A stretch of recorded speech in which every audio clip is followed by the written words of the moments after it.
Bien, muy buenas tardes. Ahora sí, bienvenidos a todos a esta, a esta actividad de FEC. Bueno, es un placer compartir con ustedes este nuevo espacio donde se realizará el programa online Análisis de Estado Financiero para la Toma de Decisiones. Este es nuestro webinar número 70. Soy Liliana Parada, directora ejecutiva de Familias Empresarias de Chile. Siempre es bueno recordar que FEC es una organización sin fines de lucro con más de 10 años de experiencia que promueve y acompaña a las familias empresarias con el objetivo de fortalecer su continuidad y proyección a lo largo de las generaciones. Bueno, desde FEC queremos estar permanentemente aportando valor a las familias empresarias y en esta oportunidad FEC Jóvenes ha desarrollado este programa online cuyo objetivo es entregar a los miembros de las familias empresarias información financiera previa, conceptos en 3 módulos progresivos. El día de hoy se realizará el módulo número 2, estados de resultados y valor del negocio. Nos acompaña nuevamente nuestra querida profesora Gabriela Clivio. Durante el curso se solicita a todos que por favor mantengan sus micrófonos apagados.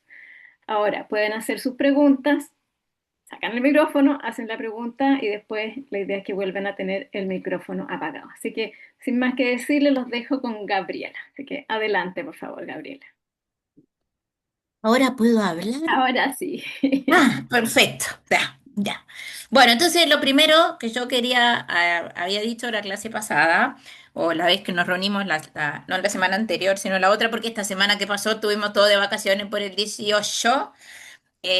Yo había dicho que post 18 iba a empezar preguntando si había alguna duda, si tenían alguna duda de lo que habíamos visto en la clase pasada, que básicamente vimos temas que tenían que ver con qué nos mostraba el estado de resultados y qué nos mostraba de alguna forma, empezamos a ver el balance, ¿no? ¿Verdad? Entonces, y eso lo vimos no teóricamente, sino a través de un ejercicio, que yo voy a mostrar el Excel que tenía, el Excel que vimos la clase pasada, donde en el fondo yo les comentaba que una de las primeras cosas que empiezo a hacer para que me hablen los números, porque si no, los números es como que no me dicen mucho, es que cada vez que tengo el estado de resultados, después lo traspaso o lo transfiero a ponerlo todo en base 100. Entonces, en lugar de ver números que no me dicen mucho, empiezo a ver, este negocio tiene un margen bruto de 19%, o este negocio tiene un margen operacional de 5%, o este negocio, a pesar de todo lo que invierto en investigación y desarrollo, me quedo con un margen neto de 2,8%.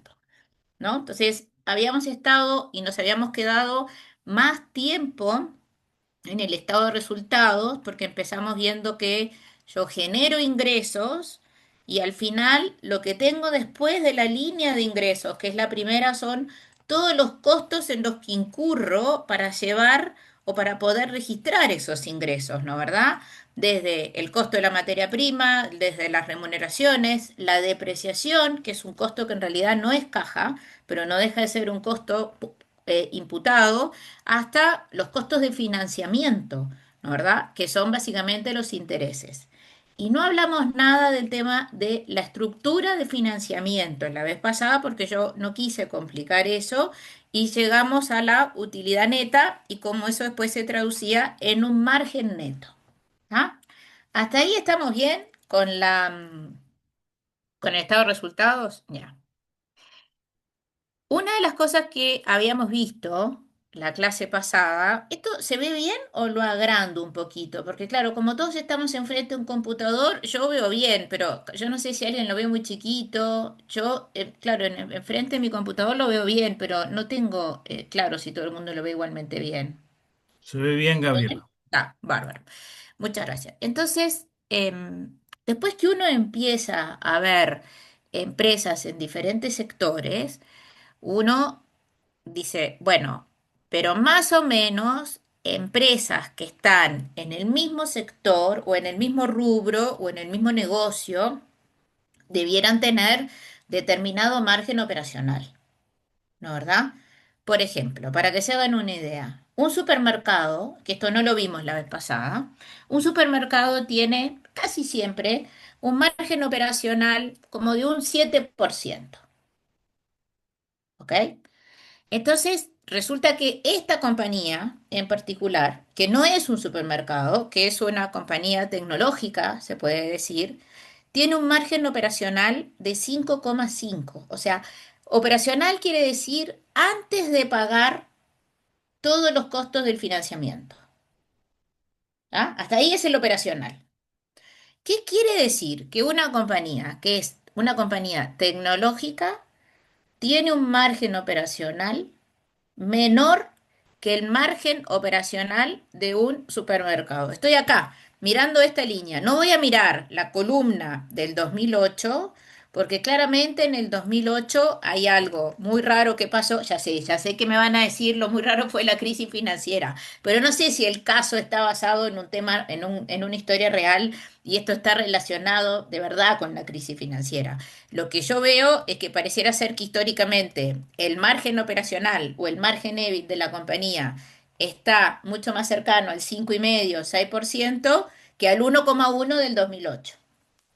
¿Ok? Bueno, ¿qué les parece a ustedes que una compañía tecnológica tenga un margen operacional en línea o más abajo que el margen operacional de un supermercado?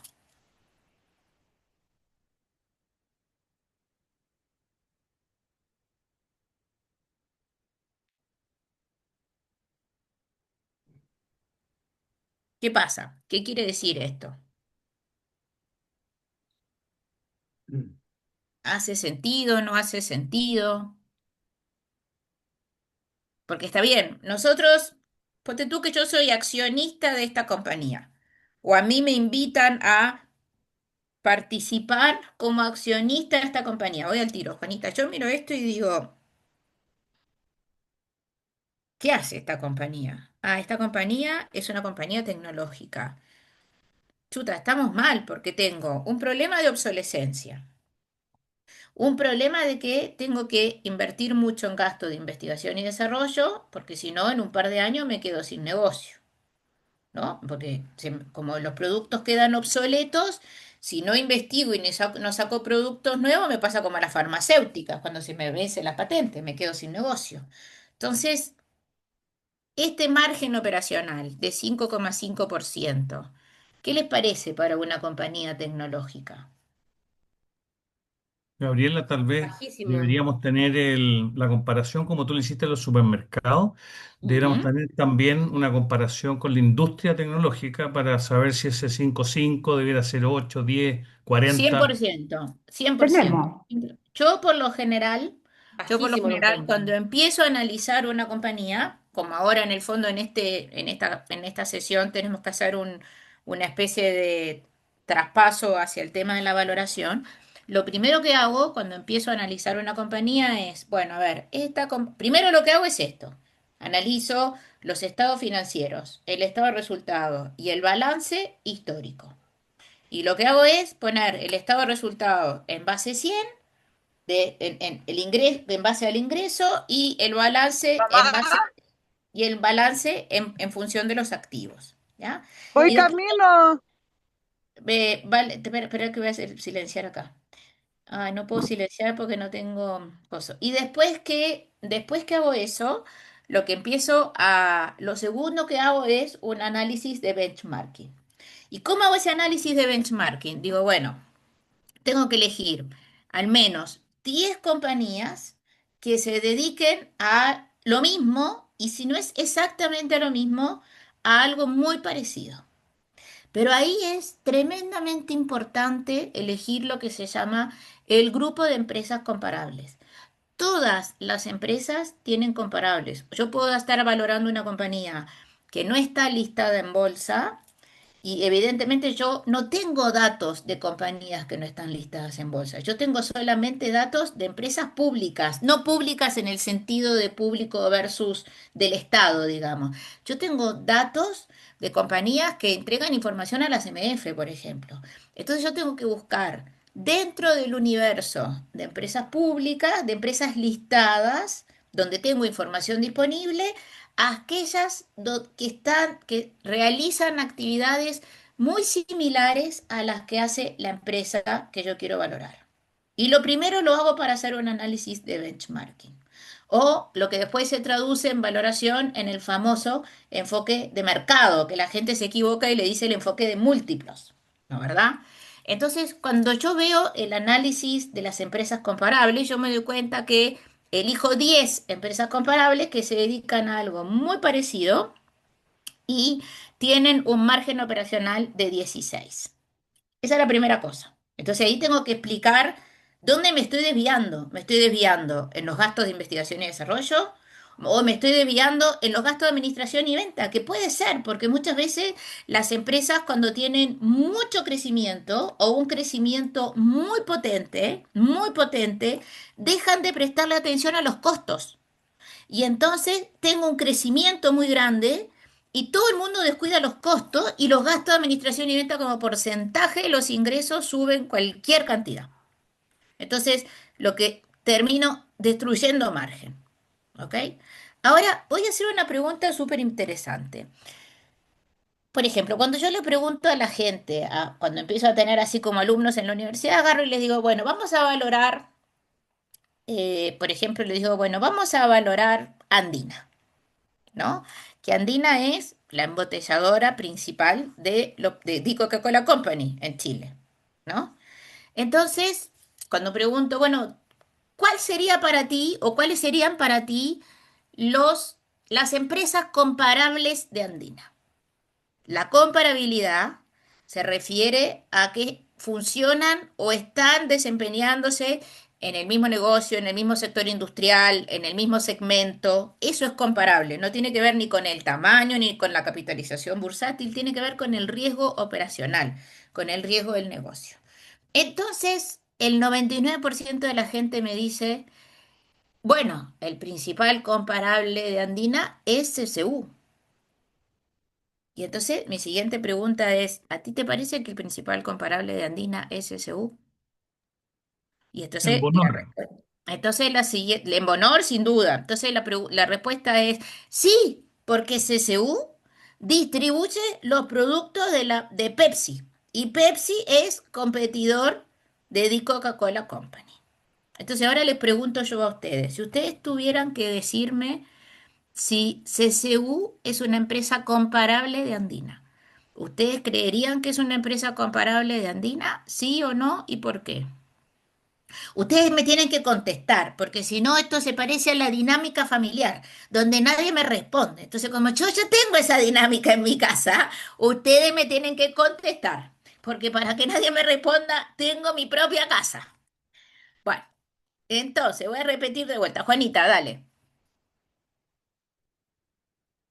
Estás muteada, pará, Está estás muteada. No en sé. mute, Juanita.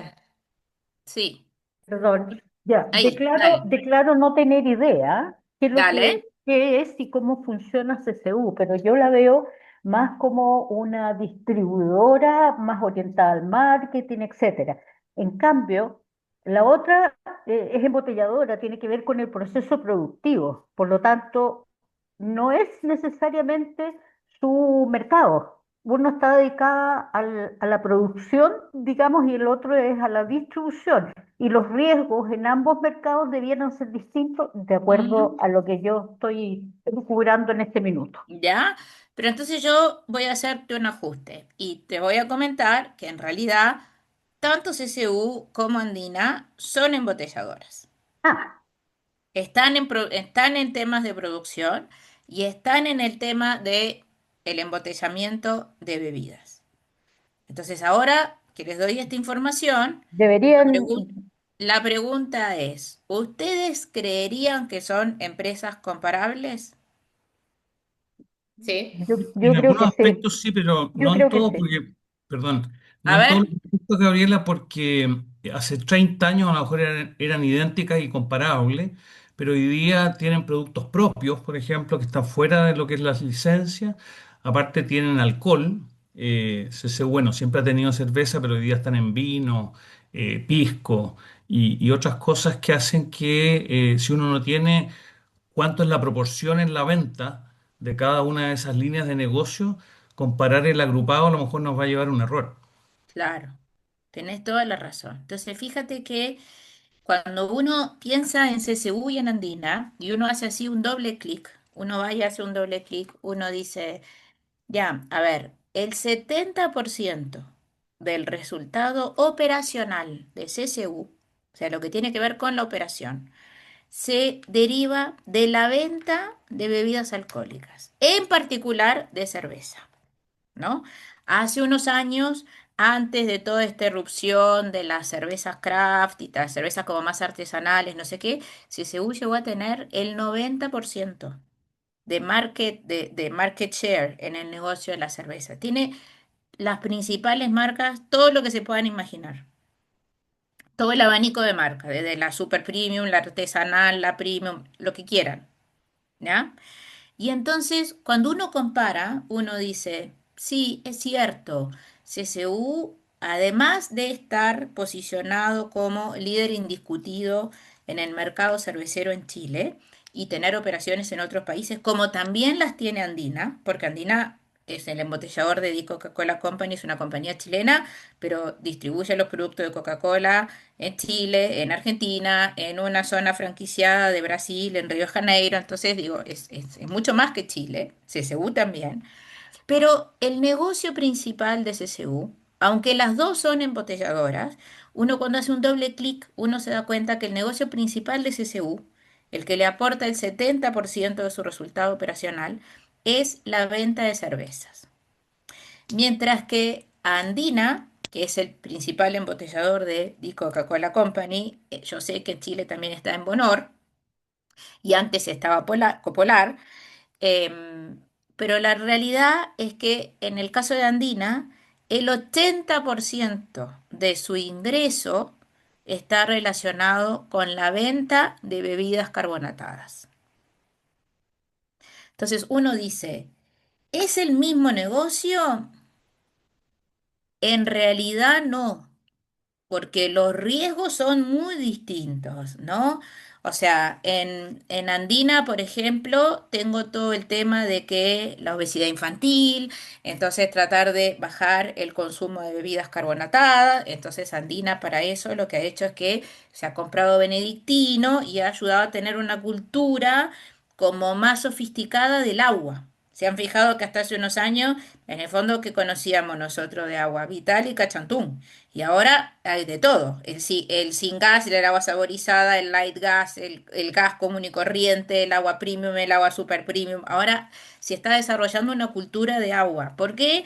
Porque el consumo per cápita de agua en Chile era muy bajo y a medida que el ingreso a medida que el ingreso per cápita de los países sube, se supone que el consumo per cápita es como un bien aspiracional el consumir agua embotellada. Ya me pueden decir que en el último seminario de Icare venía la gente de Agua Andina y te regalaba un termo rellenable de agua de la llave, porque acá se puede tomar el agua de la llave. Pero la realidad es que a primera vista parecen negocios muy parecidos, porque los dos se dedican básicamente a la producción y a la distribución de bebidas, pero son bebidas muy distintas. Los públicos objetivos son muy distintos.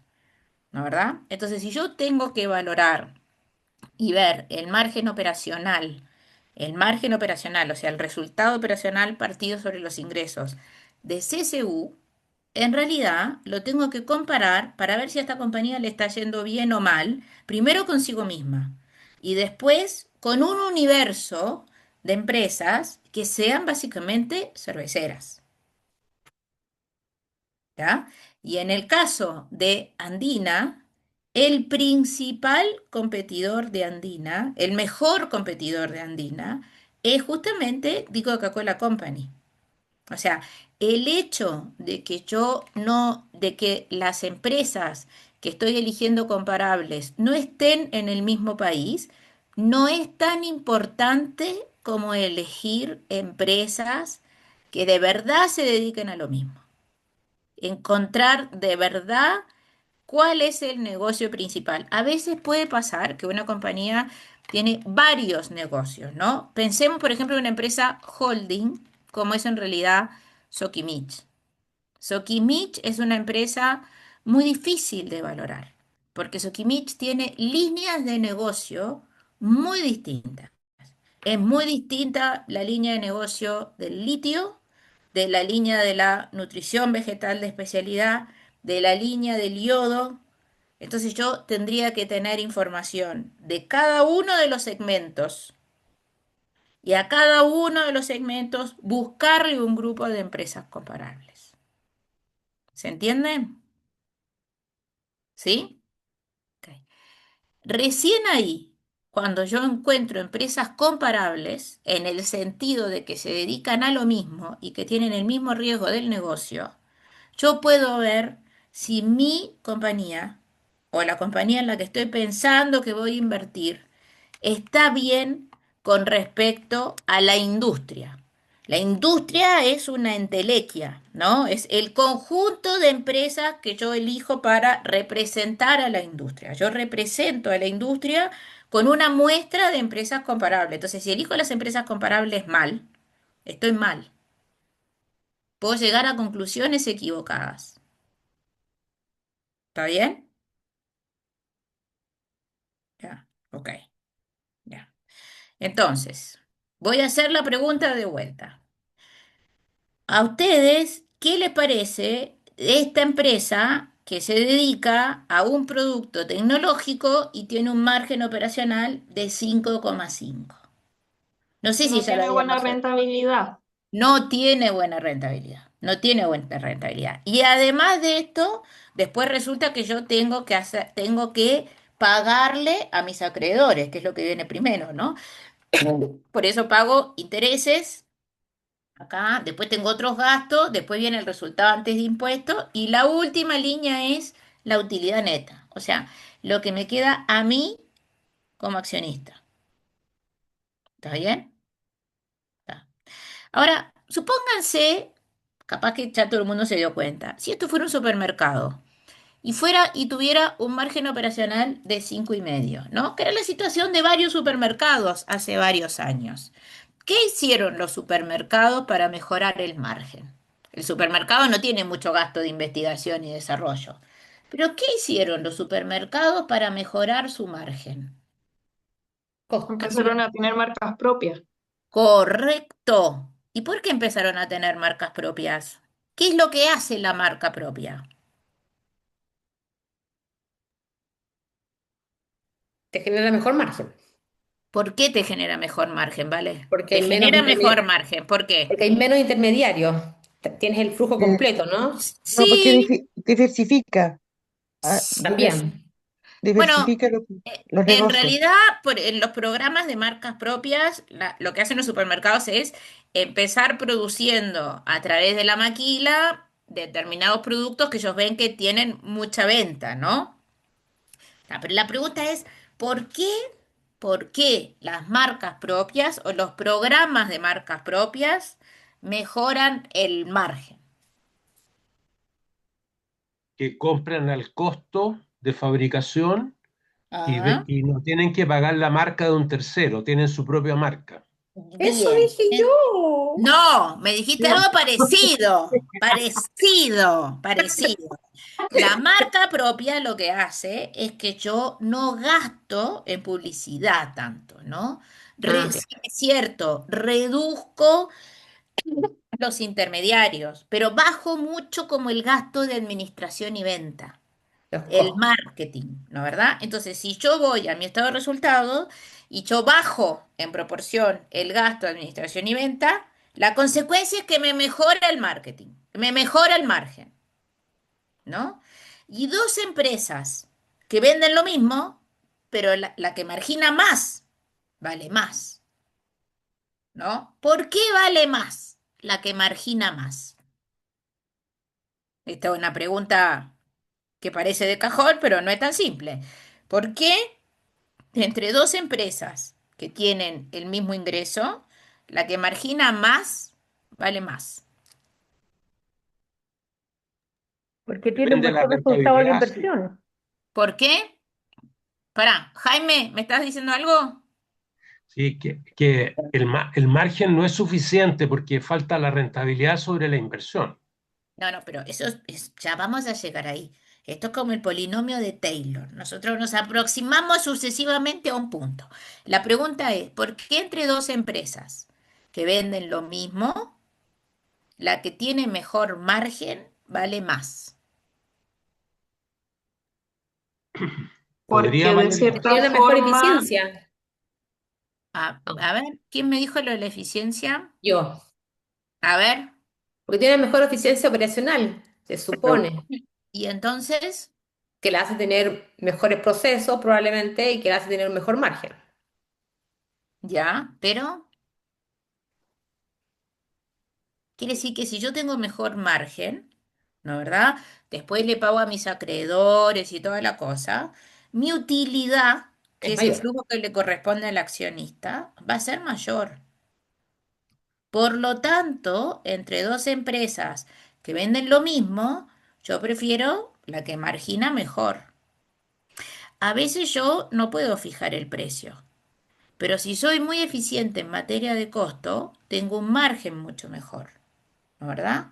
Por ejemplo, en las grandes compañías petroleras en el mundo, ¿no verdad? El precio del barril del petróleo es algo que se ponen de acuerdo los países productores del OPEP y deciden cuánto va, de acuerdo a los presupuestos que tienen ellos, ¿no? Cuánto les acomoda el precio del barril del petróleo.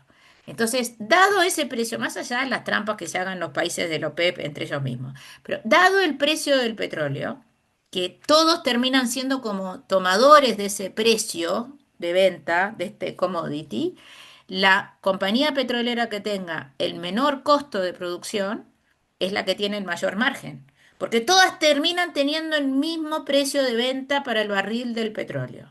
Por lo tanto, la que tiene el menor costo de producción es la que tiene el mayor margen. Eso le pasa a Aramco.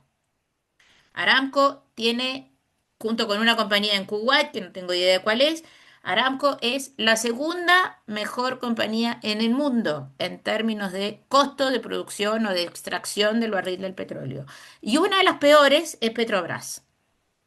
Entonces, frente al mismo precio del petróleo, como precio de venta, el costo en este caso es lo que me termina, lo que me termina fijando de alguna forma indirectamente el margen. En el supermercado por lo general es al revés. El supermercado tiene cierto poder de poner el precio de venta final, ¿no verdad?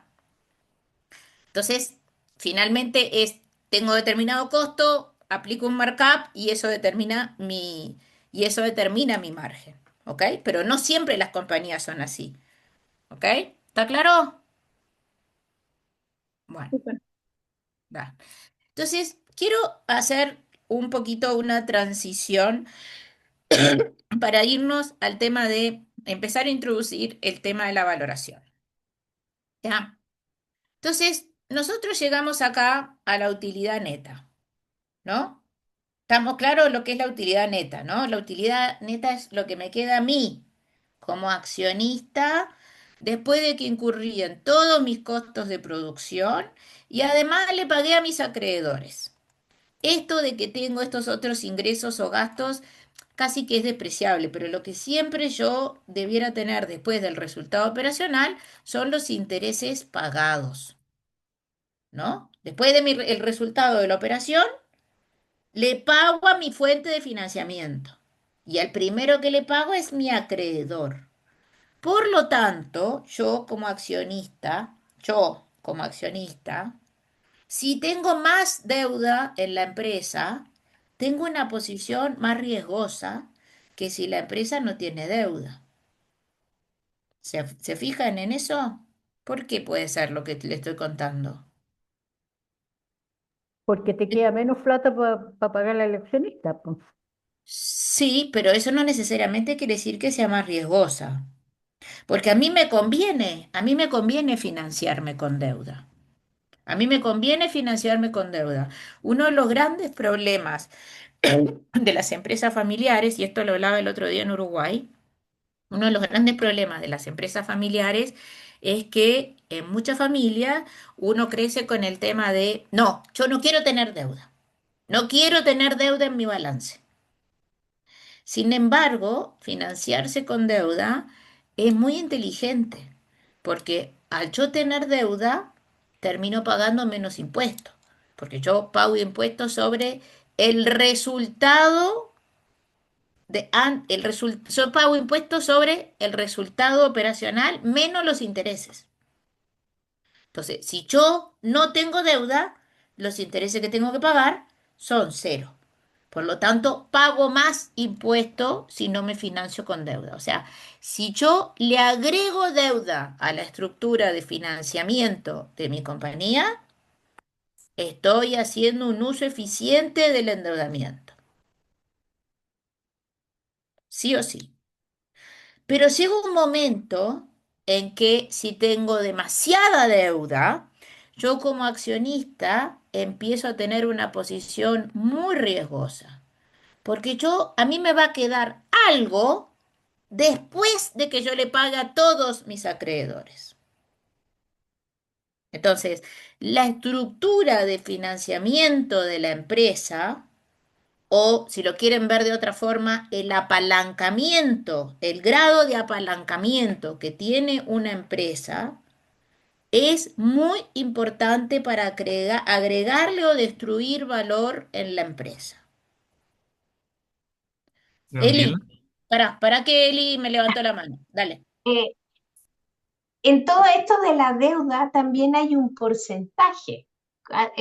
¿Cuánto es lo que se considera un porcentaje razonable para una empresa para tener deuda y poder producir este apalancamiento?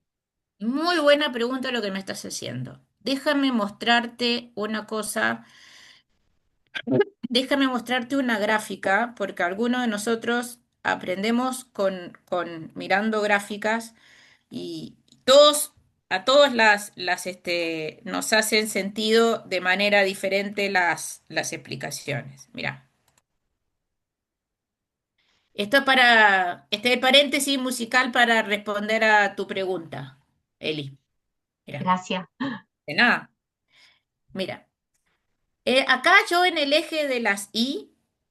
¿Por qué no? Acá, en el eje de las Y tengo el valor del negocio, ¿ok? Y en el eje de las X tengo lo que se llama el ratio de apalancamiento, que lo defino como la deuda partido por el patrimonio, o sea, la deuda financiera, que no son los pasivos, ¿no? La deuda financiera, la deuda por la cual yo pago intereses, porque yo tengo un pasivo, por ejemplo, con mis proveedores, que son mis cuentas por pagar, Pagar. y yo no lo considero deuda financiera. La cuenta con los proveedores está en mi capital de trabajo. ¿Tá? Entonces, cuando yo hablo de deuda, y cada vez que tú veas la palabra deuda, la vas a ver referida a la deuda financiera. Entonces, cuando nosotros hablamos de apalancamiento, es este cociente, este ratio, deuda sobre patrimonio. Entonces, fíjate lo que sucede acá. En el eje Y, en este puntito que yo estoy marcando acá, claro que me copié. Gaby, ¿Qué? disculpa, estás en modo no presentación, estás No en te el creo. modo de presentador. Yo no sé ni en qué estoy, pero voy a presentar la otra pantalla que la tengo con la pantalla completa. A ver, porque eso me debe pasar porque tengo dos pantallas. ¿Ahora se ve Ah, mejor? ahí sí. Ah, viste que por eso, claro, claro. Entonces, miren lo que pasa acá. Acá, si yo marco con mi puntero, ¿se ve o no se ve nada? ¿Sí ¿Se se ve? ve? Ah, ah. Cuando yo estoy en el eje, las gráficas lo que muestran es el valor del negocio. ¿Y cómo cambia el valor del negocio en función del apalancamiento que tengo? ¿Ok? Entonces, fíjense, el eje de las Y me muestra el valor de un negocio, que no es el balance, ¿eh? Es el valor de un negocio, el valor presente de los flujos futuros que el negocio me va a generar. ¿Ok? ¿Qué me dice esta gráfica? Que si me muevo desde un apalancamiento de cero, que es lo que tengo acá en este puntito de acá, tengo cero deuda, hasta este punto de acá, donde tengo una estructura de financiamiento óptima, o sea, una combinación de deuda y patrimonio, desde este punto que está acá a la izquierda, si me muevo hacia la derecha, la diferencia es que empiezo a agregar deuda en la estructura de financiamiento, ¿no? Me muevo desde una deuda cero hasta este cociente de apalancamiento. ¿Estamos claros? Está. Sí. En la medida que yo empiezo a ponerle apalancamiento o empiezo a usar la deuda en la estructura de financiamiento, el valor de mi negocio empieza a aumentar. Es la línea roja. La línea roja que en todo este pedacito de acá hasta la estructura de financiamiento óptima se superpone con la celeste. ¿Tá? No se ve la celeste porque está atrás, pero la roja y la celeste están superpuestas hasta el punto de la estructura de financiamiento óptimo. ¿Ok? Si antes mi empresa valía esto, que era la línea verde, en la medida que yo empiezo a ponerle deuda, el valor de mi negocio empieza a subir. ¿Ya? Ahora alguien me podría decir, bueno, pero entonces, ¿yo por qué no me financio al 100% con deuda? Porque por lo general el costo de la deuda es más barato que la rentabilidad exigida por el inversionista. Y lo que pasa es que en la vida real no sucede lo que dice la teoría. En la vida real existen los costos de quiebra. Entonces, cuando tengo demasiada deuda en mi balance, ustedes lo pueden ver como que se me deteriora la calidad crediticia, el banco me empieza a apretar más con las garantías o me empiezan a exigir más premios sobre la libre de riesgo, o sea, o para que alguien me dé plata como un aporte de capital, le tengo que retribuir con mucha rentabilidad. Entonces, este punto celeste, esta línea celeste que vemos acá después, no existe. En la práctica no existe. Existe en la teoría. Yo puedo seguir, en la teoría me dice que yo podría seguir reemplazando todos los recursos propios o el patrimonio con deuda. Pero en la vida real, a partir de un punto, que es la estructura de financiamiento óptimo, si me paso de ese porcentaje de apalancamiento, entonces empiezo a destruir valor. Entonces, a tu respuesta, a la pregunta que me estabas haciendo, Eli, hay un punto óptimo, una combinación entre deuda y patrimonio, que la gente le dice capital, pero a mí el capital me parece una palabra muy marxista, entonces no la uso. Entonces, hay una combinación entre deuda y patrimonio que me permite tener la menor tasa de descuento. ¿Y por qué yo quiero tener la menor tasa de descuento? Porque el valor del negocio es el valor presente de los flujos futuros. Entonces, si yo tengo la menor tasa de descuento, yo maximizo el valor de mi negocio, porque los flujos futuros son lo mismo, los flujos operacionales, pero los traigo a valor presente con una tasa de descuento menor. Ujú. ¿Me explico? Eli, voy de vuelta. ¿Hay algo que no Sí, quedó claro? sí, no, quedó clara. ¿Sí? Entonces, Yo no tú, entendí, dale, disculpa, ¿por qué los dale. traigo a valor presente con una tasa de descuento menor? Ahí me perdí. Ah, muy importante. Dame un segundo. Lo voy a poner acá, lo voy a explicar acá en el Excel. Dame un segundo que voy a ir al Excel. Acá, lo tengo acá. Ya, mira. ¿Se ve mi Excel? Sí. El View. Ya. El valor de mi negocio hoy en día, el valor de mi negocio, de cualquier negocio, es el valor presente de los flujos futuros que el negocio me va a generar. ¿Por qué el valor presente? Porque supóngase que yo tengo este negocio hoy. Yo voy a hacer todo lo posible y todo lo que esté en mis manos para que el negocio siga existiendo mañana, pasado, traspasado. Haré las modificaciones operacionales que tenga que hacer, mejoraré los procesos que tenga que mejorar, pero yo no puedo sumar los dineros de hoy con los de mañana. Los de mañana los tengo que traer a valor presente. ¿Está claro?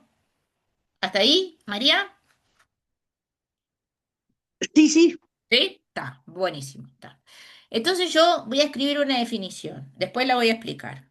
¿Cómo se calcula el valor presente de cada negocio? ¿Cómo se calcula el valor presente de los flujos futuros? Porque si yo te digo que el valor del negocio es el valor presente de los flujos futuros, la pregunta de cajón es, bueno, ¿y cómo se calcula el valor presente de los flujos futuros? Entonces, la respuesta es, se calcula el flujo libre de caja de cada año y se suman todos los valores presentes de esos flujos. ¿Está bien? ¿Hasta ahí estamos bien? Sí, Ah. ¿Cómo hago para traer un valor al presente? Agarro el flujo futuro, el valor presente de un flujo, valor presente de un flujo del año Y, ¿no? Va a ser el flujo del año y todo esto dividido uno más la tasa de descuento elevado al periodo, que en este caso es el periodo Y. Vamos a ponerle P, para que no, porque se me va a confundir después con la tasa. Valor presente de un flujo del año P, el flujo del año P va a ser el flujo del año P, que corresponde, elevado a la tasa de descuento, dividido uno más la tasa de descuento al periodo. ¿Está bien? sí, Está. Por ejemplo, en el caso que estábamos viendo de Flash, esperen que fui a buscar mi caso. En el caso que estábamos viendo de Flash, que yo se los hice llegar para la primera clase, hay un proyecto de expansión, ¿ya? Entonces, lo que vamos a hacer nosotros es que vamos a usar el caso de Flash después y vamos a calcular los flujos de cada año, ¿ok? Entonces, fíjate lo que sucede. El flujo libre de caja, el flujo libre de caja de cada año parte con el EBIT, que es el resultado operacional. ¿Ok? Por definición, el flujo libre de caja. Yo te voy a escribir todo y lo vamos a ir pensando juntas. El flujo libre de caja anual es igual al EBIT por uno menos la tasa de impuesto. No le des mucho corte a lo que te estoy escribiendo.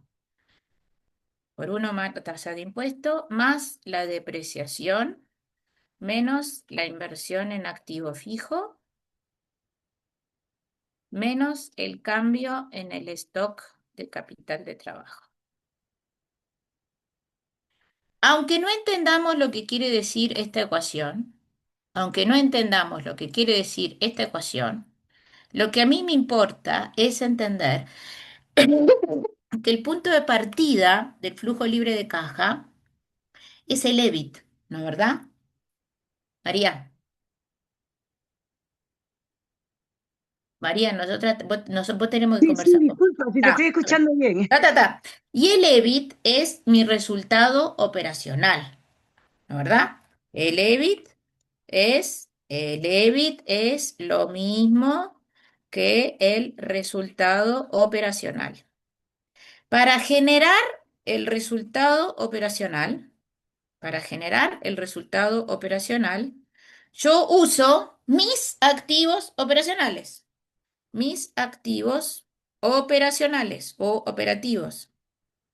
Y si yo miro el balance, yo financio mis activos con pasivo y patrimonio.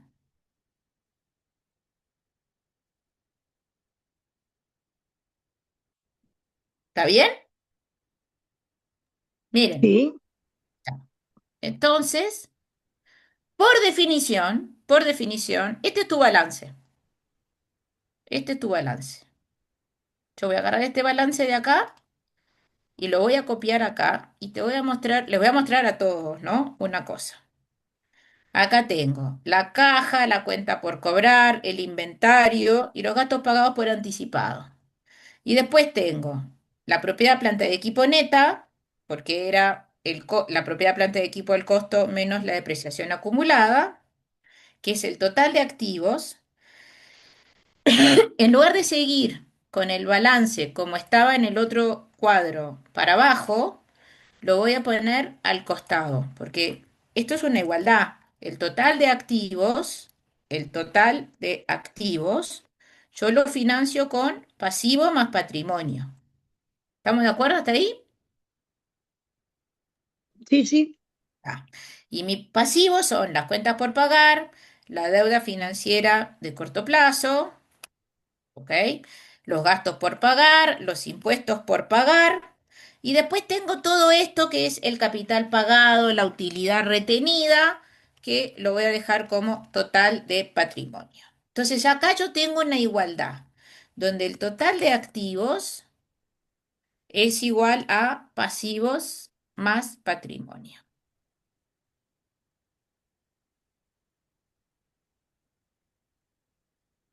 Como esto es una igualdad, después de repasar todo para que todos estemos en la misma línea y todos hayamos entendido. Como esto es una igualdad y yo quiero que la igualdad se me mantenga, cualquier operación que yo haga de un lado de la igualdad, lo tengo que hacer del otro. ¿Ok? Entonces yo voy ahora a restar, no voy a copiar todo de vuelta porque si no es una pérdida de tiempo, pero lo que voy a hacer es que voy a restar de los dos lados de la igualdad, voy a restar de ambos lados la cuenta por pagar. Y si empiezo del lado derecho y resto la cuenta por pagar, se me va a desaparecer, ¿no? Porque me va a quedar más cuenta por pagar y menos cuenta por pagar, se me va a desaparecer. Pero para que la igualdad se me siga manteniendo, la voy a tener que restar de este lado.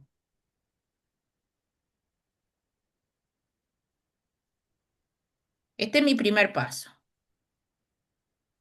Y mi segundo paso es que ahora voy a restar de los dos lados de la igualdad la caja.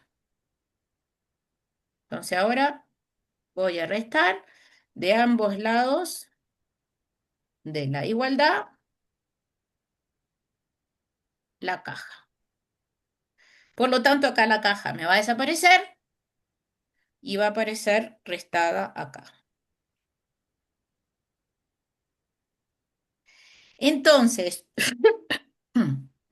estas cuentas en un balance común y corriente, por lo general, en un balance común y corriente, estos gastos, como no los sabemos proyectar, los mantenemos constantes. Entonces, ¿qué nos queda a nosotros? Nos queda que la cuenta por cobrar, más el inventario, más los gastos pagados por anticipado, menos la cuenta por pagar, es lo que le llamamos el stock de capital de trabajo. El stock de capital de trabajo. Y acá tengo la propiedad, planta y equipo neta. Y entonces, ¿cómo financio yo los activos operativos que uso para la operación? Con deuda financiera neta y con patrimonio. Entonces, yo no tengo más un balance, pero tengo una igualdad. Entonces, el valor de mi negocio empieza por el EBIT, que es el resultado operacional. Y yo, para generar el EBIT, preciso activos operativos, que son todos estos. ¿Y cómo financio mis activos operativos, que es el stock de capital de trabajo y la propiedad planta de equipo neta? Con una combinación. ¿De qué cosa? De deuda y de patrimonio. Pero siempre el costo de la deuda es menor que el costo del patrimonio.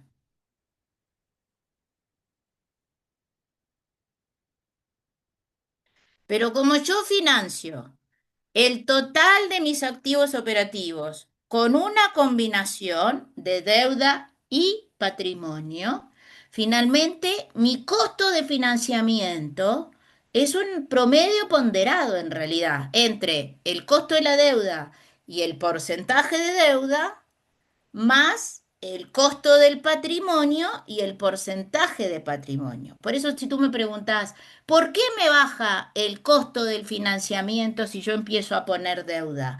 Y porque el costo de la deuda es menor que el del patrimonio. ¿Y por qué es menor? Por la sencilla razón de que si hay algún problema, el acreedor cobra primero. Entonces, como el acreedor cobra primero, es menos riesgoso ser acreedor que ser accionista. Porque tanto el acreedor como el accionista corren el riesgo de la operación, pero entre los dos, el que tiene una categoría más residual todavía, o sea, que corre más riesgo, es el accionista. Si hay algún problema, primero se le paga al acreedor por el orden de la prioridad de pago. Pero por eso yo tengo que poner deuda en mi estructura de financiamiento hasta un determinado nivel, que es ese nivel óptimo, que me permite a mí que cuando yo combine deuda y patrimonio, como el costo de la deuda es menor, la tasa de financiamiento promedio ponderada baja. Y al tener una menor tasa de descuento, que es esa tasa promedio ponderada, dado el mismo flujo libre de caja, porque en el flujo libre de caja, si tú te fijas, no aparece en ninguna parte el interés pagado. O sea, el flujo libre de caja no tiene que ver con el financiamiento. Si yo tengo el mismo flujo libre de caja, pero con una tasa de descuento menor, entonces el valor presente sube. Y por eso el valor de mi negocio sube cuando yo empiezo a considerar la deuda en la estructura de financiamiento. ¿Te respondí la pregunta? Clarísima. Muchísimas gracias. Entonces, hay mucha gente que, sobre todo, por ejemplo, en el negocio de private equity, yo durante muchos años hice las valoraciones para, desde mi punto de vista, el mejor private equity que existe en Chile, que es Linsor, que invierte en toda Latinoamérica y hay inversionistas de todas partes del mundo que invierten en Latinoamérica a través de Linsor, este fondo que es un private equity, pero ya tiene varios fondos Linsor ya y ha hecho exits muy buenos, como por ejemplo fue en su minuto Comax.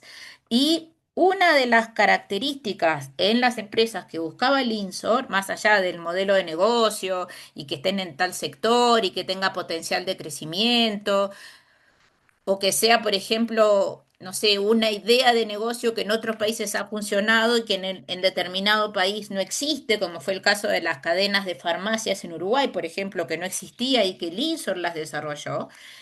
Lo que se busca también es cambiar la estructura de financiamiento. Y por lo general, cuando yo busco como empresas objetivo, empresas familiares, las empresas familiares muchas veces se caracterizan por tener un nivel de endeudamiento menor que el óptimo. Menor que el óptimo, porque hay una aversión al riesgo o porque hay alguien que en el fondo es más averso al riesgo o hay una historia familiar donde hubo una mala experiencia con algún crédito. Entonces, no hay un uso interesante del endeudamiento hasta un determinado nivel óptimo para bajar la tasa de descuento y permitir la maximización del valor del negocio. Hay otros comportamientos que son exactamente los contrarios, ¿no? Hay comportamientos, lo que se llaman los LBO, que son las compras apalancadas. Lo que yo hago es que yo en el fondo compro una empresa y en realidad financio esa compra con un exceso de deuda. O sea, me paro más allá de la estructura de financiamiento óptima. ¿Por qué tengo ese exceso de deuda? Porque le estoy dando preferencia a maximizar el beneficio tributario. Cuanto más deuda tenga en el balance, entonces tengo más interés que pago y pago menos impuesto porque el impuesto lo pago sobre la utilidad antes de impuesto, que es después de los intereses. Pero yo sé que durante los próximos 5 o 6 años, mientras haga todos los cambios que quiero hacer en esa empresa que me estoy comprando con un exceso de deuda, no la voy a vender. Entonces, como no la voy a vender, recién cuando esté pensando en que yo ya arreglé la empresa y ya le saqué todo el partido que le podía sacar, y entonces como hice todos los cambios, ahora sí, la arreglé como una novia y la puedo vender, ahí sí me voy a tener una estructura de financiamiento óptimo, para que nadie me la castigue. ¿Está bien? Ya. ¿Alguna pregunta de esto antes que cambie de tema, que quiero hacerlos pensar en una cosa? Sí, Gabriela, que quedó pendiente una pregunta que te iba a hacer, si puedes mostrar el cuadro Excel comparativo, el estado de resultados y el balance. Ah, sí, claro, me lo había pedido. ¿Tan mal estoy que no me acuerdo? No, no, no, no te preocupes, Ah, no te preocupes. ¿comparativo de qué? ¿De la misma compañía? Claro, cuando tú decías que Ah, sí, sí, los, ¿cómo se acá. llama? En el caso del estado de resultados, los intereses pagados, si eran altos, bajos o lo que fueren, tal Ah, vez ahí también hay que usar el criterio que tú comentabas de compararse con la industria. Porque tal como te comparaste por el lado del margen operacional, ese 5,5, viendo otras compañías tecnológicas, podríamos hacer lo mismo con los intereses, ir a ver cuánto está el resto de la industria o el promedio, las que estén abiertas, listadas, de tal manera que ahí podemos sacar una idea si estamos bien o mal respecto al pago de los intereses. claro. Está súper bien lo que me estás diciendo con una excepción, Andrés. Mira. Yo cuando miro los intereses en realidad, los intereses están relacionados con dos cosas. Están relacionados con el stock de deuda, porque yo pago intereses sobre el saldo insoluto, por decirlo de alguna forma, ¿no? Estamos claros, ¿no? Entonces yo a veces me gustaría tener esta clase como presencialmente para verlo, porque veo como muchos de estos cuadraditos así negros que veo solo el nombre, entonces como que me imagino las caras, pero no los veo. Bueno, entonces mi interés pagado, está acá, voy a escribirlo, mi interés pagado, mi interés pagado es función de una tasa de interés que yo me consigo por un stock de deuda. ¿Está bien? Es función de una tasa de interés que yo me consigo por el stock de deuda.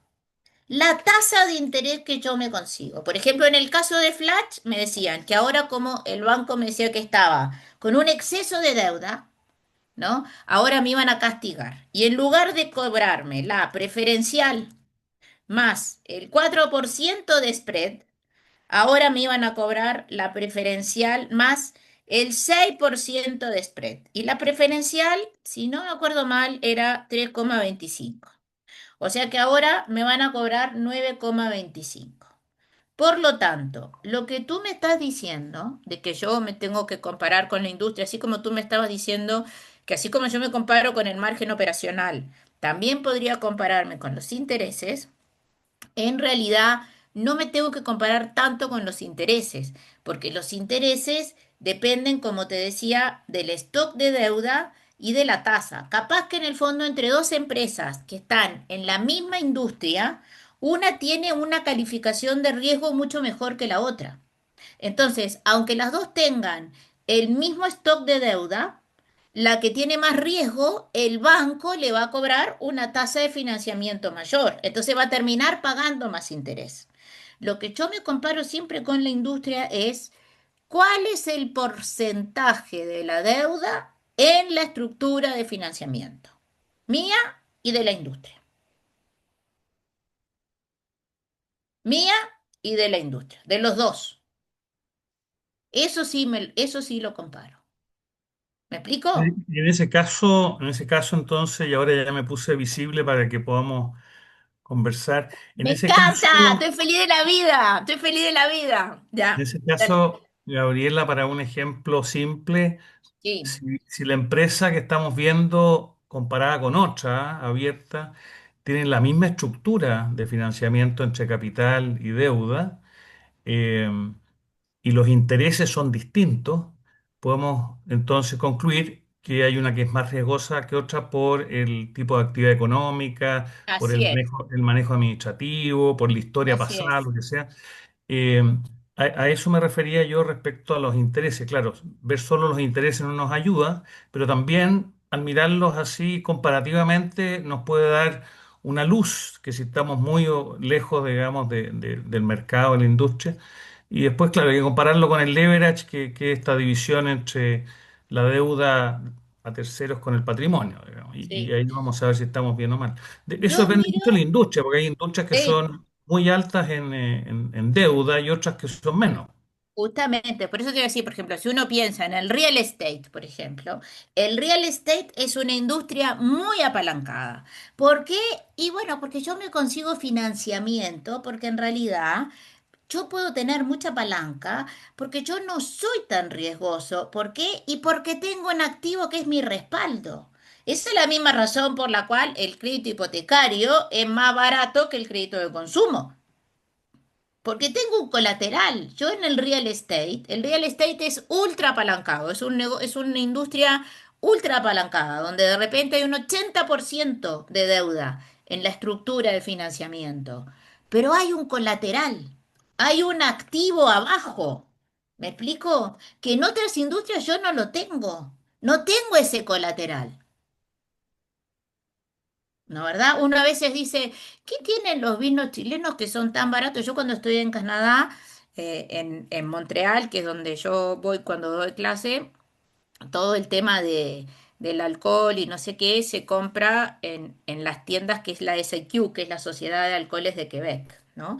Entonces hay una góndola gigantesca entera de vinos de Chile y Argentina. Los ponen a todos juntos, ¿no? Entonces no va nadie a comprar ahí, a esa góndola. No va nadie porque como no los conocen y los ven muy baratos a los vinos en comparación a, por ejemplo, los vinos italianos, los vinos franceses, los vinos españoles, la gente piensa que no, esto es como que el precio lo toma como un indicador de calidad.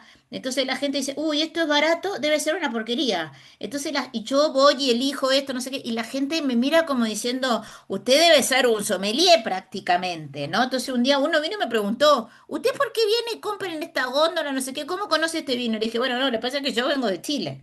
O sea, este es un vino espectacular. O sea, este vino en cualquier parte del mundo costaría el triple, pero claro, como es Chile y proporcionalmente los terrenos en Chile son más baratos que las grandes hectáreas para dedicarse a la vitivinicultura en el viejo mundo, es que en parte esa es una de las razones por las cuales el precio del vino es más barato.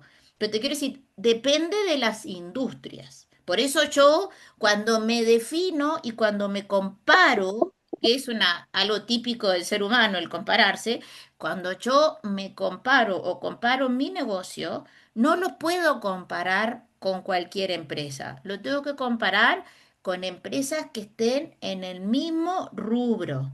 Y a veces ni siquiera es el mismo rubro, a veces es un subsector del rubro, ¿no? Porque, por ejemplo, qué sé yo, Carrier se dedica al negocio de la refrigeración, pero se dedica a la refrigeración del aire acondicionado. Entonces yo no puedo comparar Carrier, que se dedica a la refrigeración en aire acondicionado, con la refrigeración de las vitrinas del negocio de la vitrina refrigerada para poner comida en los supermercados. Porque es distinto. Porque de última, si hay un verano, ahora no pasa nunca, pero si hay un verano que fuera muy lluvioso, no le enchufo el aire acondicionado a nadie. Pero las vitrinas para refrigerar productos en el supermercado las tengo que seguir teniendo, porque si no los alimentos se pudren. Entonces, ahí no alcanza con buscar empresas que llamemos comparables dentro del negocio de la refrigeración. Hay que ir a un subsector, ¿no?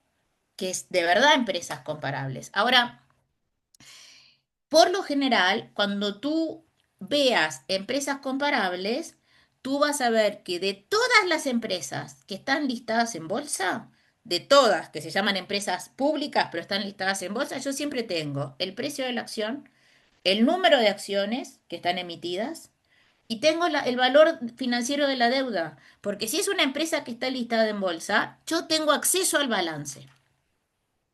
Entonces, yo en todo momento del tiempo, bueno, no en todo momento del tiempo, porque las empresas publican estados financieros trimestrales, pero yo todos los días tengo el precio de cierre de la acción, el número de acciones que están emitidas y la deuda financiera de la compañía.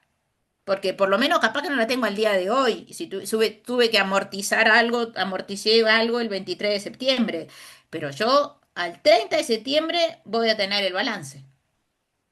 Quiere decir que yo tengo la estructura de financiamiento de las empresas comparables listadas en bolsa. Y eso es lo que tengo que mirar.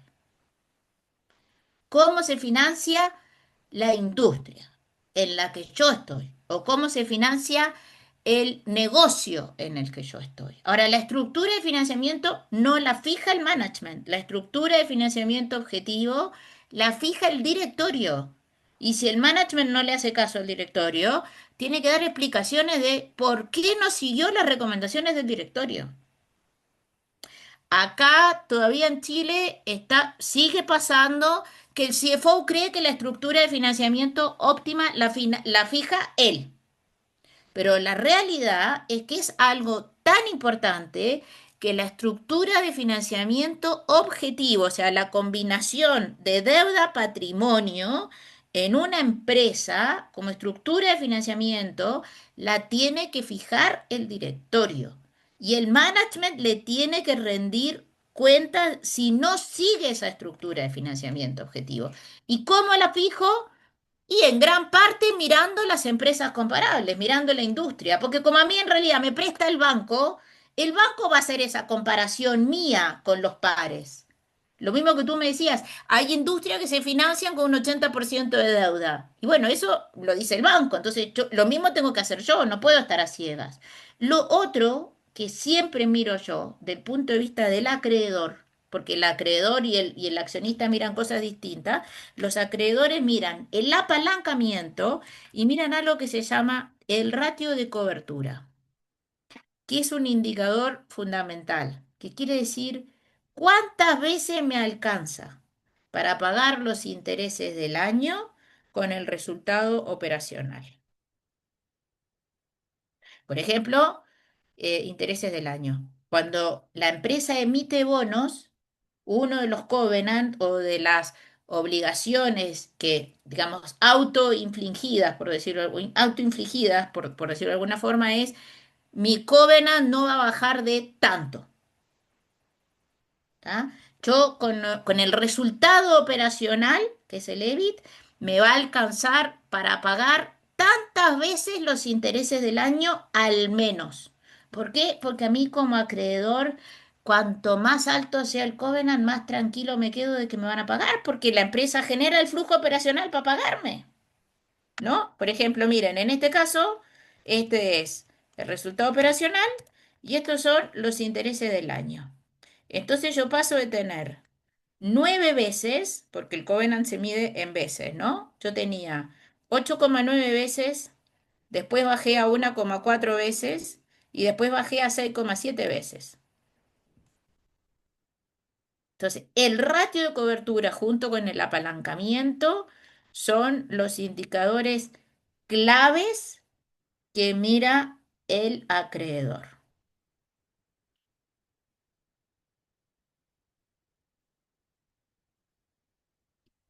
¿Hay alguna pregunta de esto?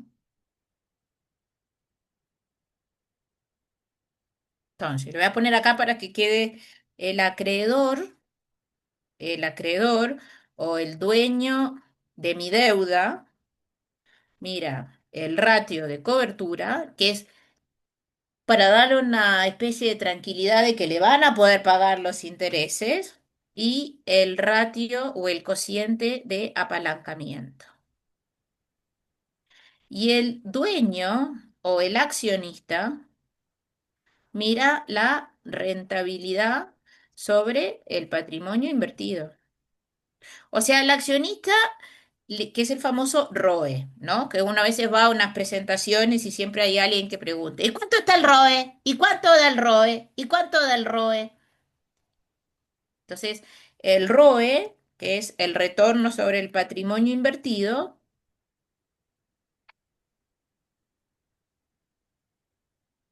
es la utilidad del ejercicio dividido el patrimonio. Voy a ponerlo acá.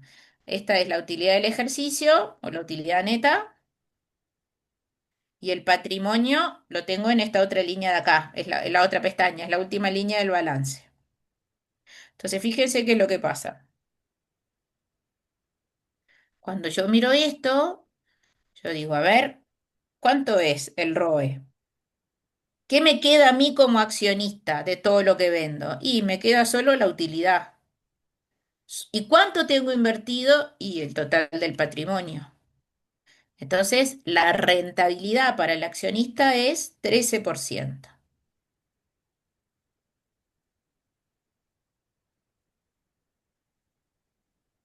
Entonces, cuando yo miro el balance, que es lo que tengo acá, la segunda parte del balance, después del total de activos que está hasta acá, tiene que ver con el financiamiento. ¿Ok? ¿Quién me financia a mí? Me financian los terceros, que es los pasivos, que es mis acreedores, que son desde acreedores bancarios hasta proveedores, y me financio yo mismo con la utilidad retenida y con el patrimonio. O sea, mis fuentes de financiamiento son los recursos propios y los recursos de terceros. Y por algunos recursos de terceros pago intereses. Por otros no, a los proveedores probablemente no les pago intereses. Lo que pasa que capaz que si les pago con menos plazo, tengo derecho a un descuento por pronto pago, por ejemplo. Y si les pago dentro de un plazo determinado, no me pierdo el descuento, pero no me cobran interés. Se entiende como deuda a los pasivos por los cuales pago intereses. Los otros son pasivos, pero no son deuda. ¿Estamos hasta acá? Mm. Ah, Gloria, una pregunta. dale. ¿Cuándo sugerirías tú, en el caso, como decías al inicio, empresas que nacen con la política de no endeudarse y ven que el margen va bajando, ¿ya? Los tres ¿Qué últimos años, margen? ¿Qué margen? la rentabilidad neta, Ah, ¿ya? la última línea, la La utilidad última neta. línea, la última línea, Mm, ¿ya? Y detectan que son los gastos de administración y venta los que están quitando disparado, gran parte del margen. Entonces ahí claro. salen a hacer análisis financiero primero para compararse y en la medida que el comparable me haga concluir que efectivamente estoy por sobre la Ujú, mediana, ujú. comienzo a solicitar estudios de reestructuración, ya No, sea porque ahí, primer error, porque ahí le vas a solicitar estudios a McKinsey. Bueno, no puedo seguir hablando, ya. Sigue perdón. Sigue con la pregunta.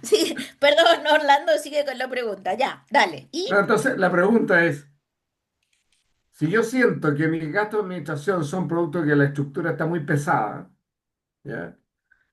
¿Es conveniente hacer esos comparables o definitivamente tengo que bajar? Porque ya lo siento, o sea, siento que mi negocio, hay gente que está mirando Al techo. al techo, efectivamente. Entonces, es como simple, entre Sí. comillas, ¿ya? Sí. Son dos cosas distintas. A ver, lo primero. O sea, la pregunta concreta, ¿es conveniente hacer un análisis financiero previo No, a restablecer una reestructuración? no, no. No, déjame mostrarte, voy a dejar déjame mostrarte a ver si, porque ayer estuve haciendo una presentación, pero quiero ver si no la tengo con el logo de la compañía y se las puedo mostrar, si no, porque así no identifican la compañía y se los puedo mostrar para que vean qué interesante este análisis. Pero me tenés que dar 2 segundos que tengo que ver de que efectivamente no tenga ningún logo acá para mostrarte. Espera, dame 2 segundos. Y Mientras mientras lo, tanto, perdón, mientras ¿qué? lo buscas, Gabriela, te aviso que nos quedan 10 minutos. Ay, no, pero tenemos que decirle a Liliana que nos da muy poco tiempo, Liliana. Nos da muy poco tiempo, Liliana. Eso es una cosa terrible así, no se puede avanzar. Pará, dame un segundo, a ver si se ve algo. Claro, acá se ve, pero acá yo creo que si les muestro esto, no pueden identificar la compañía. Entonces, ahí. Está. Mira, dame un segundito, ya voy, para. Mira, ¿dónde están mis papeles de trabajo? Acá. Un minutito. Te voy a mostrar este ejemplo. Espero que se pueda ver algo. ¿Ya? Mira, déjame. Y enseguida te voy a responder a tu pregunta del orden este de. Mira, yo estaba valorando una empresa. ¿Ya? Entonces tengo los resultados históricos de la compañía y elegí todas estas como empresas comparables. ¿Ya? Como ustedes ven, tengo una dispersión no menor en, por ejemplo, el primero es el margen EBITDA, después tengo el margen EBIT y después tengo el margen bruto. ¿Ok? Entonces, como tengo una dispersión muy grande a nivel de márgenes, cuando uno tiene una muestra donde hay una dispersión importante, lo mejor es elegir la mediana. Y entonces ahí puede ser que se vean ciertas diferencias entre la mediana y el promedio. ¿Ya? Entonces, eso es lo primero. Cuando yo miro acá, yo digo, ya, ok, a ver, en el margen bruto, yo estoy mucho mejor que las empresas comparables, ¿ok? Sin embargo, en el margen EBITDA sigo estando bien, sigo estando un poquito mejor que las empresas comparables. Ahora, en el margen EBIT me voy a las pailas. Por lo tanto, acá hay algo que está pasando que en este caso, en particular, no tiene que ver con el gasto de administración y venta. Pero ponte tú, lo más probable, no sé de qué empresa estamos hablando, Orlando, pero suponete que tuviste un crecimiento importante en los ingresos en los últimos años, ¿no? Es sistemático. Cada vez que hay un crecimiento importante en los ingresos, hay una correlación de uno en que empieza a meterse grasa en el sistema y empiezan los gastos de administración y venta a crecer de una manera que no se justifica.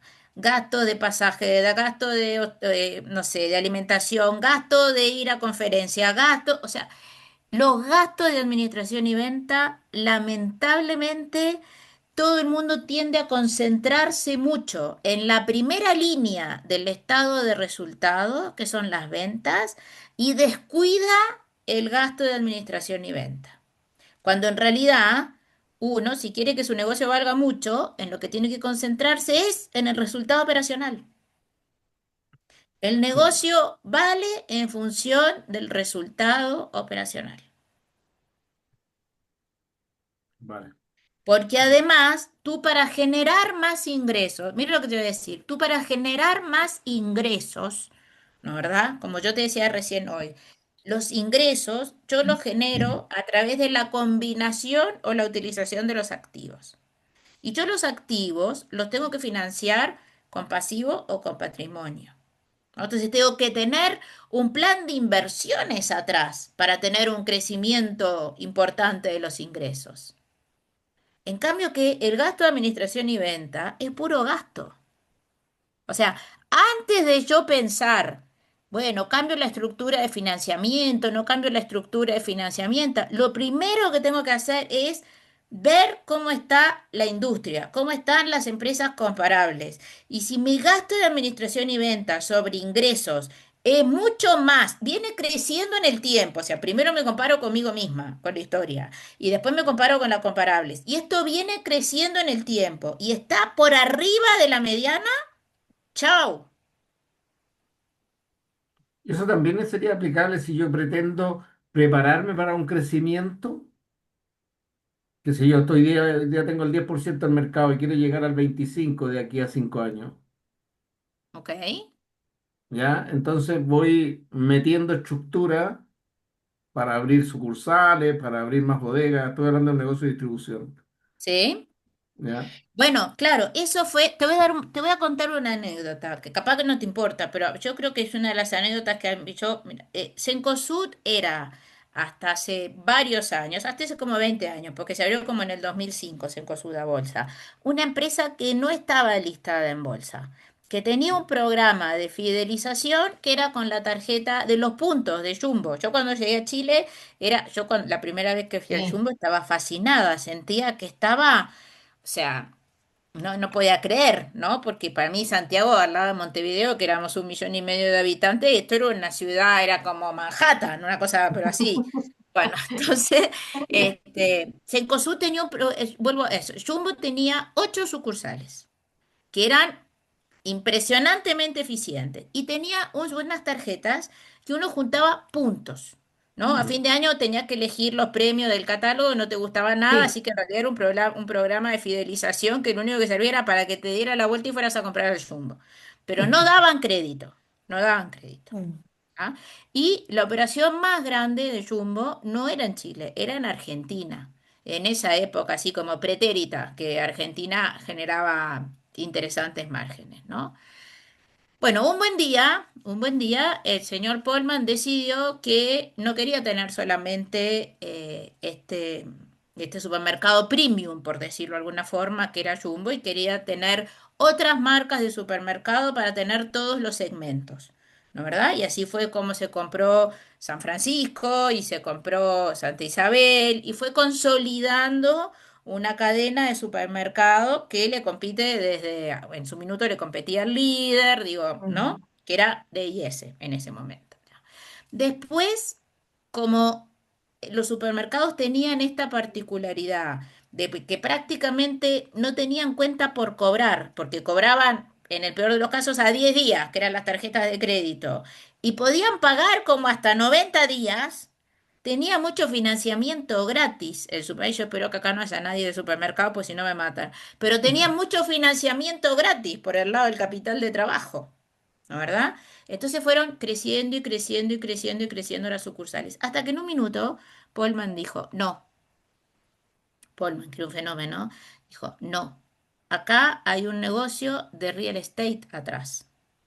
Entonces yo necesito necesito inversión, necesito recursos para desarrollar un negocio arriba del real estate. Y por eso empezaron los portales y por eso, además del Alto de las Condes, que era en ese momento el mall que tenía Cencosud, se empezaron a abrir más malls, ¿no? Pero para eso yo necesitaba muchos recursos. Entonces, como el real estate se financia mucho con deuda, lo primero que hizo la compañía fue, vamos a emitir bonos, porque total, yo emito un bono de largo plazo y yo siempre tengo a alguien que me lo va a comprar. ¿Por qué? Porque tengo los inversionistas institucionales que necesitan hacer un hedge entre sus pasivos, que son sus obligaciones por pensiones, la compañía de seguro, lo que sea, y entonces yo tengo que invertir en el largo plazo. O sea que los bonos de largo plazo de Cencosud les venían como anillo al dedo. Pero llegó un minuto en que la expansión esta de abrir locales y comprar cadenas que ya existían y expandirse a otros formatos, porque después vinieron las tiendas para mejoramiento para el hogar, que vino el Easy, y después fue, ahora quiero ser como Falabella, un operador multiformato. Entonces me compro Almacenes París. ¿No? Y entonces estoy en Chile y estoy en Perú y sigo en Argentina y ahora me voy a Brasil. Y ahí fue que Lawrence Goldborn le dijo, chao, hasta luego, porque esta cuestión crece de una forma que... Pero en ese momento fue como que, ya, ok, si yo quiero seguir creciendo a este ritmo, no puedo seguir poniendo más deuda. Porque ya cuando los inversionistas internacionales me miran a mí, yo comparado con otros pares, tengo mucho apalancamiento. Entonces, si quiero disminuir mi apalancamiento, tengo que empezar a financiarme con recursos propios. Y por eso Cencosud se abrió a la bolsa, para tener recursos propios, para financiarse con patrimonio. Es cierto, no se financió con recursos de la familia porque invitó a terceros, ¿no? Pero esos terceros hicieron un aporte al patrimonio de la compañía. ¿Para qué? Para que el ratio de apalancamiento no siguiera subiendo. Entonces, si tú me decís, yo tengo un plan de crecimiento importante, Ojo, nunca hay que mirar el plan de crecimiento sin dejar de pensar cómo lo voy a financiar. Mm.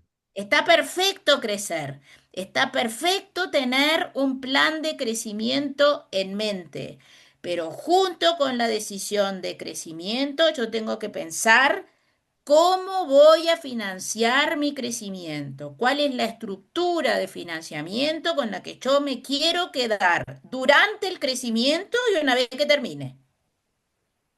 Dale. Porque si no lo pienso, lo más probable es que termine más endeudado de lo que me gustaría y entonces el banco me va a castigar con una tasa peor. Vale. Súper. Gracias. De nada. Gabriela. Sí, ya me di cuenta que Mándame, me va a tengo que ir. llegar Cuando te vi Noel. aparecer así como el mago de Oz, dije, bueno, listo, me tengo que ir. Oye, Es que es muy súper. poco tiempo. Mira, entre que no nos vemos, cuando nos empezamos a ver, ya me tengo que ir. Pero no te preocupes, el próximo año va a ser algo presencial que ahí vas a poder ver las caras de todos, así que ningún problema. Te agradezco un montón, está súper muy interesante, yo creo que todos Les voy a aprendemos. mandar esta presentación del Sí, valor de la empresa y yes. de cómo cambia con la estructura de financiamiento, porque a muchos nos hace mucho sentido ver como gráficamente. Sí, no, maravilloso. Fantástico.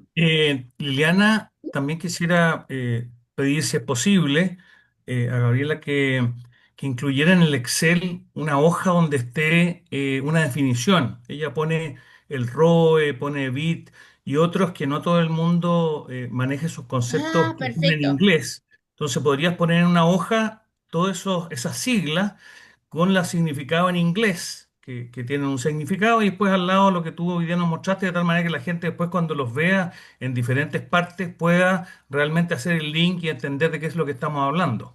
Claro, Como perfecto. como un Sí, glosario sí, al final. Un sí, glosario, sí, exactamente. Esa es la feliz, palabra correcta, un glosario. feliz. Buena idea, súper buena idea, Andrés. Bien, me gustó. Sí, sí. Bueno, ya. Parezco médico, ¿no? ¿Viste? Cuando los médicos te dicen, fulanito está disneico, y uno, ¿qué quiere decir disneico? No, que si le cuesta respirar. Ah, bueno, pero ¿por qué no me preguntás si le cuesta respirar? O sea, En Perfecto. español, como digo yo. Eso en claro, español. obvio, los médicos te hablan así como con un lenguaje que uno no entiende lo que te están preguntando. Es como que, sí, pero súper buena idea lo del Del glosario. glosario. Ah, maravilloso. Sí, sí, sí. Bueno, este módulo va a quedar disponible en nuestra página web, ya, en una pestañita que se llama videos, ya. Así que para que lo puedan volver a ver y las personas que no pudieron estar hoy día también puedan acceder a todos los módulos. Así que bueno, queremos agradecer sinceramente, Gabriela, tu Placer. valiosa participación. Como te digo, hemos aprendido muchísimo contigo en estos dos módulos. Así que ha sido súper enriquecedora esta instancia. Bueno, confiamos obviamente que en la próxima, el módulo 3 también va a ser tan interesante como los dos anteriores. Así que bueno, aprovechamos de despedirnos y queremos compartir con ustedes nuevamente las próximas actividades. Recuerden que el módulo 3 es el jueves 9 de octubre, ¿ya? Y vamos a hablar sobre indicadores, presupuesto y punto de equilibrio a la misma hora. Sí, yo sí les puedo pedir algo, Dale. les voy a hacer llegar un caso en español que me gustaría que lo leyeran para discutirlo. Es un caso que sucedió en la vida real, de una pastelería que sigue existiendo, pero que ya no existe solo en Estados Unidos, sino que existe en varias partes del mundo. Entonces es súper interesante, capaz que alguno de ustedes la conoce, digo, y ha ido ahí, y es muy interesante el caso este. Muy Buenísimo, bien. buenísimo. Súper. ¿No? Y bueno, el próximo martes 30 tenemos un webinar que lo imparten expertos del Servicio de Impuestos Internos en el marco del convenio que nosotros tenemos, que se llama Transferencias Bancarias y Cumplimiento Tributario, implicancias de la ley COD de cumplimiento de obligaciones tributarias. Tiene que ver con las transferencias electrónicas de fondos.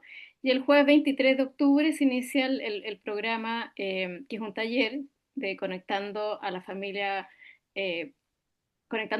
con conflictos que abren puertas, ¿ya? Así que con Benjamin Drachman. Bueno, ya todos los invito a seguirnos en nuestras redes sociales y a ingresar a nuestro sitio web. Ahí está el calendario de todas nuestras actividades, están todas nuestras noticias y, como les decía, también los videos. Así que muchas gracias por acompañarnos en esta oportunidad y que tengan una excelente tarde.